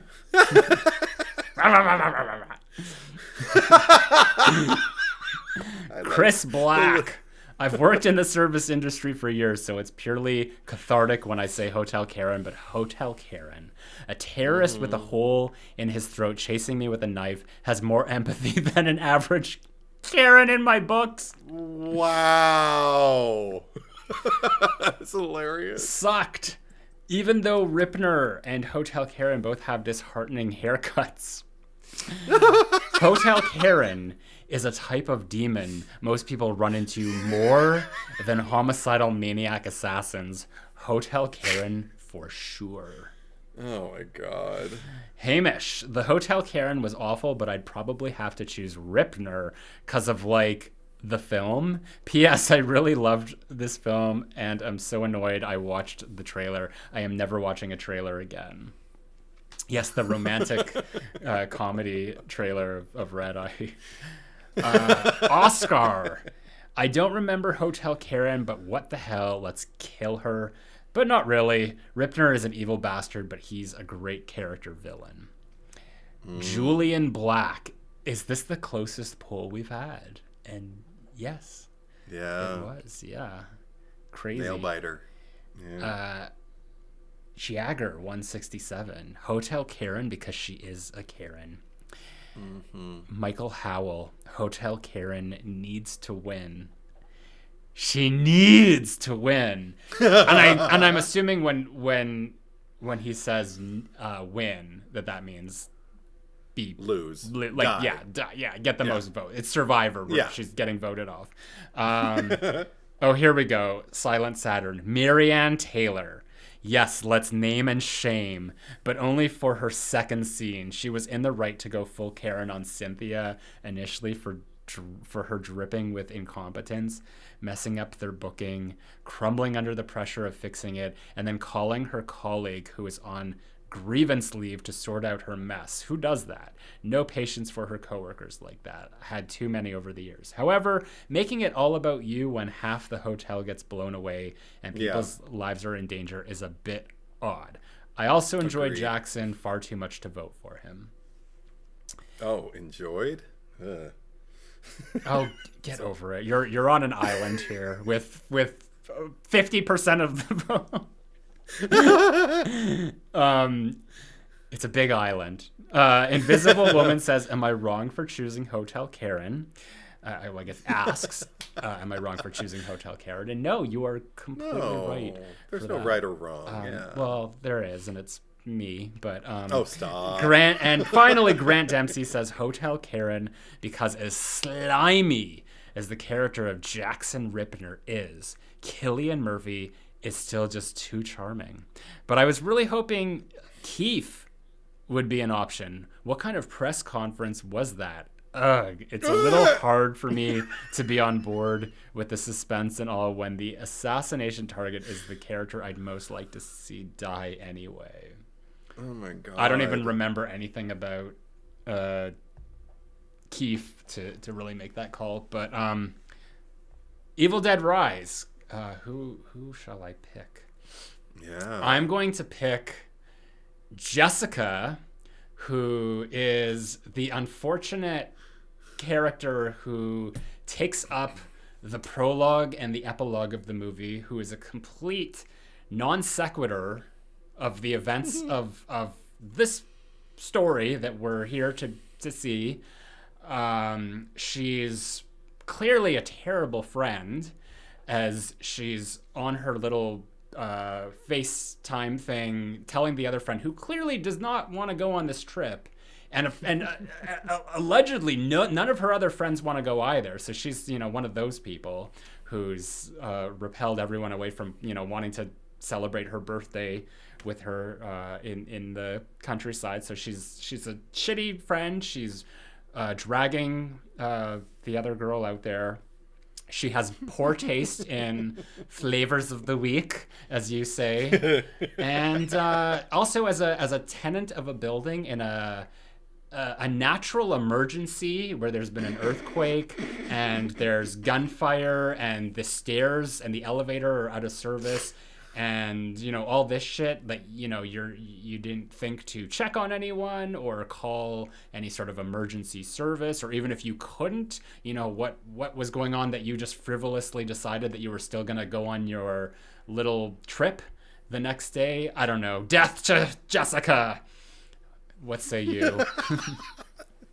As I'm scrolling through the cast list here, I'm also remembering. He's not my pick, but just like the kid Jake, the one who seems to be smitten with the eldest daughter. We only see him like in the door frame with his little brother, and he seems they're watching the Freddy movies. Yeah, they're gonna watch even the sucky or the shitty ones. He's like, there are no shitty ones, and I'm like, yeah, it's like the anti Casey Becker. I liked that kid. Like, I wish we would have seen more of him. I thought we were going to get to see him, like, have a moment to, like, be a hero for Bridget or something, Yeah. you know? And I mean, you know, trying to. I don't need him to be a hero, but, you know, We I get was it. endeared. Yeah, and know. then it didn't pay off. But anyway, just wanted to bring that up. I'm torn. But I guess, because my choice was so clear when I saw the movie. So I know my conscience and my heart, but I feel like there's a more interesting one to go up against your choice than mine. What do I want to do? I'm going... Conscience and heart is how we do things here. And if it means I lose... Well, it's how you do lose. things. Let's just be clear. Hey, you say it too. Well... Anyway. I don't mean When I don't say vote your conscience, vote your heart, you say it. What I'm really saying is vote with Zack. So Zack wants you to vote with him, and I want you to vote your conscience and your heart. I want you to have free will, so to do with that what you will, people who are listening. Okay. I'm giving... It seems so unfair. I know people aren't going to understand why. I'm going with Beth.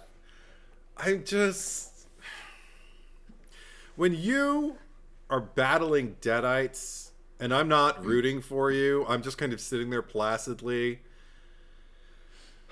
waiting for you to just get your act together. I mean, that chainsaw, the teeth of that chainsaw came like within an inch of that little girl Cassie's neck in that van or whatever at the climax. But then all of a sudden, Auntie Beth decides to show up and do something with her little shoddy shotgun, right? Doesn't she shoot her?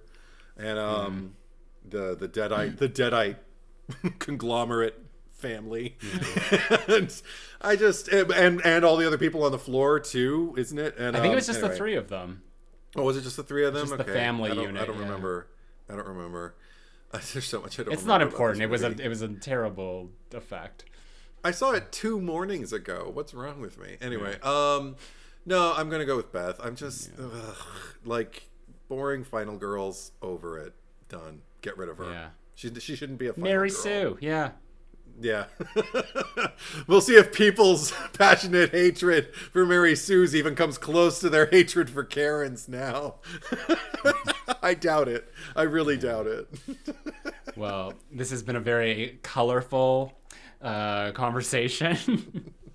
But now we turn it over to you to vote your heart, vote your conscience, because, you know, we believe in Zack. free will here. Rolling your eyes. But Anyway. I do you want to let everyone know that you can vote for that on Instagram? Follow us there. That is the Cherry Picker Pod. You can vote for us on YouTube, the Cherry Picker. Yeah. Subscribe to us there. If you are new to the Cherry Picker, you can watch us on YouTube if you are listening. And if you are watching us on YouTube, you can listen to us by following the RSS feed link down below, where this podcast is available on all major streaming platforms. And you can also vote on Patreon if you are supporting there. As every tier of my Patreon, you will receive early access to every episode of the Cherry Picker. There's also the Cherry Picker After Dark, which is available for Freddy Krueger Patreon members and above. And this month for the Cherry Picker After Dark, we are covering Buffy the Vampire Slayer Season 5. Yeah. Season 5. We've already done 1 to 4, so, you know, if you're a big Buffy fan, there's lots to catch up on. But having said that, I do want to welcome some new Patreon supporters. So give it up for Roman. I feel like I said that like Gail. Like Roman? It was Roman. It was, yeah, say it twice. You gotta say, Roman? Roman? It was Roman? Thank you, Roman. And thank you for Hugo Gilbert. I feel like I have to give everyone this treatment now. Hugo Gilbert. Sean Conley. Noelle the Ghoul. Kentanka.